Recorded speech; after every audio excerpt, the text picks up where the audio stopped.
Hello to you, Ted. So I may have scared our audience a little bit when I mentioned stage 4 load shedding in the coming days. Was I being a bit too dramatic, or is that a possibility?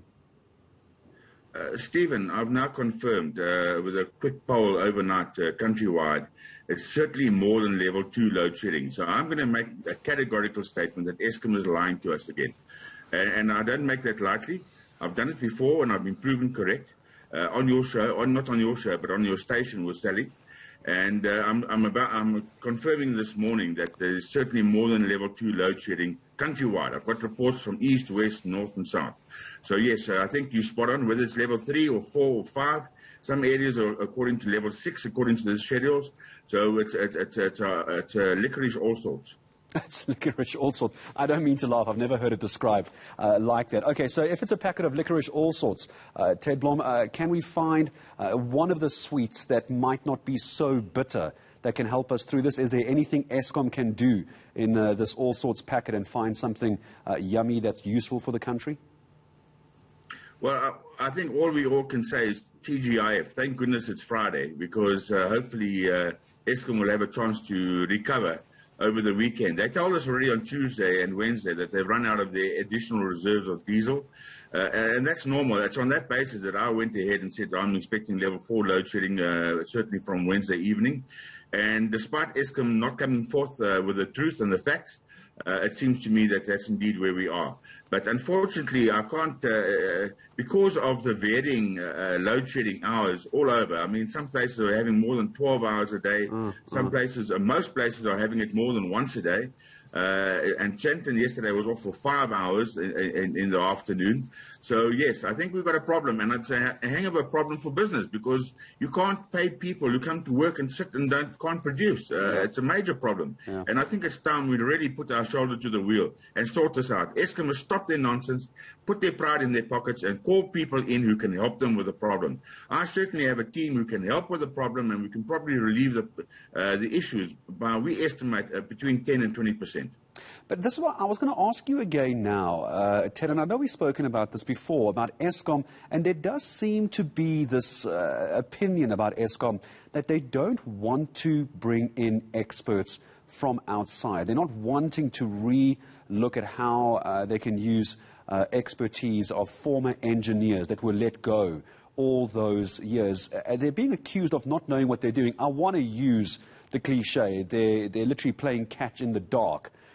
In fact, I'm going to use it again. They're playing catch in the dark with us, aren't they? Why are they so against the idea of using experts like yourselves and like many other people who could probably help keep our lights on? Well, that's a good question. And I offered the services of not just myself, because I'm a bit stupid and old now, but my team. My team was certainly first-rate team to come in, and I was invited in by Mr. Mabuza. And then when I said I needed to bring my team in, and I got consensus from my team from around the world where they were, barring one person who's got Alzheimer's, all the rest were ready, willing and able to come in and save our country and help save Eskom. I think the problem is that I'm aware of many, many irregularities in Eskom. And I'm not sure if they're trying to hide them from me, but they can't, because they come to me anyway, whether it's ex-Eskom workers, current Eskom workers, contractors, or else my own research. I mean, on Tuesday this week, Eskom signed the most expensive contract, long-term contract for coal with a ANC-captured mining company. When I say that, I mean the shareholders are Bata Trust and Tebe Investments. And on the same day, the first day, they doubled the coal, more than doubled the coal price from 198 Rand to 550 Rand. 550 Rand was where everybody cried when the Guptas were there. And yet with this one, everybody's quiet and acquiescing themselves with it. So, yes, I'm aware of lots of corruption, and I think Eskom is scared that I'll uncover more corruption. Well, I've still got enough corruption up my sleeve, a pipeline, that I'll maybe uncover for at least the next year. I think it's maybe time we start having those conversations about this corruption. Ted, but in the last 30 seconds I have with you, you're following these stories perhaps even closer than I do about Eskom. I can imagine people at home watching now saying, Gareth, ask about privatization. Ask about privatization. So last 30 seconds, Ted Blom, is yours. Privatization, where are we? Why aren't we doing it? Okay, so the way I see it, and I'm just a one-man band, is that we need to open up the grid. Minister Mantashe is playing cat and mouse games with us by saying you can have a little bit, you can't have a little bit, you can.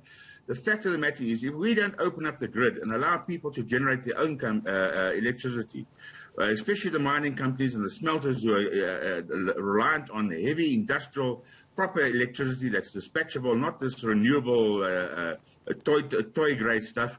Unless we do that, we're going to lose our economy. We are busy losing. We're closing mines, we're closing smelters, and we've lost 3 million jobs in the last 12 years. We're going to lose another 3 million jobs if this government doesn't catch a wake-up and open up the grid. Ted Blom, always a pleasure speaking to you about issues, all things Eskom related. Ted Blom, energy expert, very frank on what the situation is now. The issue about that stage 4, in case you missed the first part of that interview, diesel reserves for Eskom going to start becoming a problem. Currently, we're in load shedding stage 2. I think it's until 10 o'clock tonight. But if it stays this cold, if there are more problems, and if there's not enough diesel, it could become stage 4 very quickly. Always a pleasure speaking to Ted Blom.